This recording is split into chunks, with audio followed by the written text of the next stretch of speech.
Time to talk Chelsea now with Stevie Nicol. Simple first question after a defeat at Southampton. What's going on with the Blues, Chelsea? My goodness. If I knew that, I would probably give Thomas Tuchel a call, because I don't think Thomas Tuchel knows what's going on. And I don't think the players do.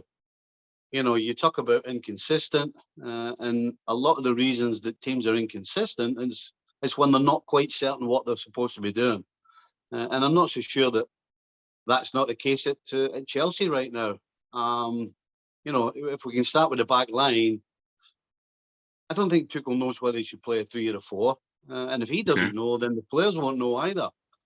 And we can go to the front players. You talk about a side that looks as though, I mean, it's dying, it's desperate for a goal scorer. And so it's so obvious to everybody, it seems, except Chelsea. Again, questions about the middle of the park. We've got Thomas Tuchel saying that he used to think he had probably too many players for the middle of the park. Now he wants another one. So quite frankly, right now, it shouldn't be a surprise that Chelsea are struggling, because the back line's not settled. They don't have a goal scorer up front, and Thomas Tuchel's not happy with the middle of the park. So throw it all together, and you've kind of got what you've got from Chelsea so far this season. So you've brought up two things I want to talk a little bit more in depth about, Stevie: the defence and the attack. Reece James has played; he's a super right wing back. When he's got forward, he's been one of their best attackers this season. But at times he's had to play at right centre back. Cucurella's come in. They've already got Ben Chilwell. Marcus Alonso's still lurking around. Yes, they've signed Fofana. So when everybody's fit, are they best with a 3 or a 4? And what players would you put in the back division? Well, I think the simplest thing, in my opinion, would be to play a 3. And you have the brains of the organisation at the back in Thiago Silva, with 2 players beside him who basically their job is to mark, to go win balls, and he can sweep up behind. You know, Chelsea at their best, I think, are at their best with wing backs. And as you said, Reece James, is there a better wing back in the country? I don't think so. And you can play Cucurella on that other side as well, or even Chilwell. So, and it gives you 5 in the middle of the park. So if I'm Tuchel, I'm going to go with a 3. I think it keeps it simple. Okay, let's move into attack. And Kai Havertz hasn't had a good start to the season. They've been bailed out recently by new signing Raheem Sterling. They're playing without a recognised striker, yet they've got Armando Broja, and they've also got Michy Batshuayi. Remember him? He's still lurking around the place. So I don't know what it says about those two if they can't get a game ahead of a midfielder who's playing as a striker and ends up playing like a false 10, Stevie. Yeah. Well, the 2 guys you're talking about, Broja's inexperienced. Yes, he's had a season with Southampton, but he's not good enough yet. And you've got Batshuayi, who's just not good enough. And so I don't think you're getting success if you play either of those. So I don't really think they come into the equation. The fact is, as we've said all along, staring you in the face, go and get yourself a goal scorer. I mean, they need somebody.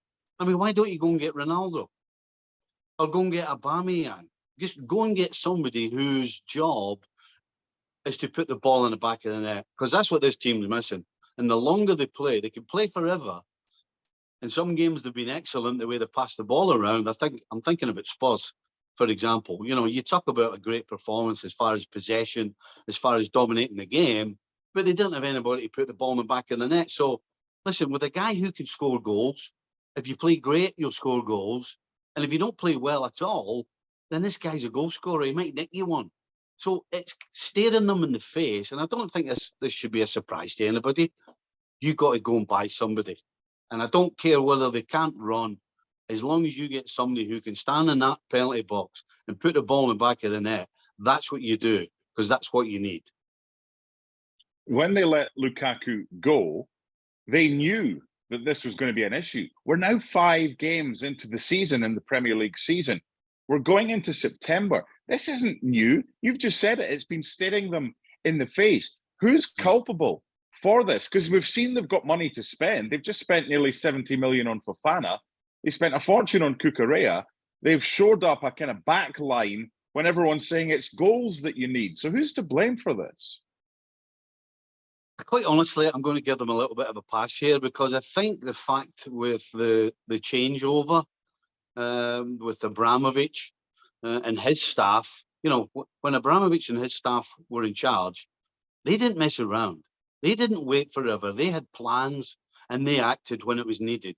So you really can't point the finger at that group.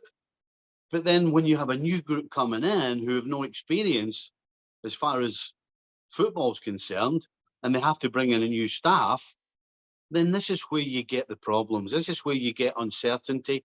This is where you get, well, what's the chain of command? How do we pull the plug? How, you know, who does what? And all of these things take time to figure out.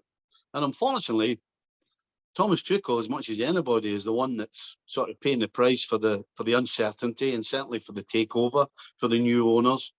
You know, you can't argue that new owners are happy to spend money. They want to spend money, but you have to spend it in the right areas and in the right players.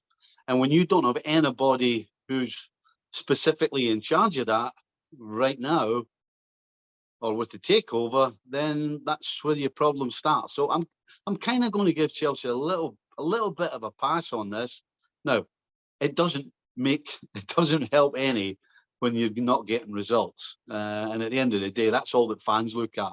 They're not getting results. They want some action and they want a goal scorer. Okay, the transfer window is about to close. A two-part question. What's the best Chelsea can hope for this season if they don't sign a striker? And the second one is, if they do sign a striker, what's their ceiling? Well, if they don't sign a striker, the best they can hope for is top four. No question. Look, in fact, right now, I'll tell you, they ain't challenging for the Premier League. So top four has to be the bare minimum. Listen, Bowley and his team don't spend over $4 billion on a club and not expect to be in the top four. So let's start there. Listen, they're too far behind Man City. Liverpool right now aren't exactly on fire. They're not a model of consistency. They've got their own problems. So Chelsea are way, way, way below Manchester City standards right now, and I don't see them catching them anytime soon. And so, no, they won't be challenging for the title, no. Thanks so much for watching ESPN on YouTube. And for more sports highlights and analysis, be sure to download the ESPN app. And for premium content and live streaming, subscribe to ESPN Plus.